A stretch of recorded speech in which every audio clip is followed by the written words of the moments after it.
আমার ছোট ভাই নওশাদ আপনাদের জিতিয়েছিলেন, সে আপনাদের সঙ্গে খারাপ ব্যবহার করে না তো? হাত তুলে বলুন, খারাপ ব্যবহার করে না তো? যদি কোনো রকম খারাপ ব্যবহার করে থাকে আমাকে বলবেন। কথা বুঝে আসছে? প্রতি শুক্রবার দিন থাকি, জানেন তো নাকি? প্রতি শুক্রবার দিন থাকি, দরবার শরীফে যাবেন, বলবেন। কেন? বড় ভাই হিসাবে দায়িত্ব, তার ছোট ভাই যদি ভুল করে তাকে শিক্ষা দেওয়া। তবে মনে রাখবেন, নবী বংশের আওলাদ, জামানার মুজাদ্দেদের খুন, এটুকু আশা রাখা যায় চোর চিটিংবাজ গাদ্দার ধোঁকাবাজ হবে না।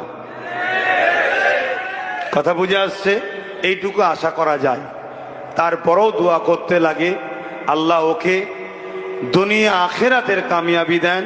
মানব প্রেমিক নাই প্রেমিক, সর্বধর্মের গরিব মানুষের সুখে দুঃখের সাথ দিবার জন্য আল্লাহ ওকে যেন রাজ ক্ষমতার আরো উঁচু মাকাম দান করে। বলুন আল্লাহুম্মা আমিন। আপনারা আমাকে সন্তানের মতো, ভাইয়ের মতো ভালোবাসেন? হাত তুলে সাক্ষী দেন। ভালোবাসেন? আমি আপনাদেরকে বলবো, একটা কথা ভাবাবো। সেই কথা হচ্ছে এটাই, এই সমাজে এত সবাই রয়েছে, কারো বিরুদ্ধে কেউ লাগে না, সবাই মিলে নওশাদ পিছনে লেগে আছে। কারণটা কি?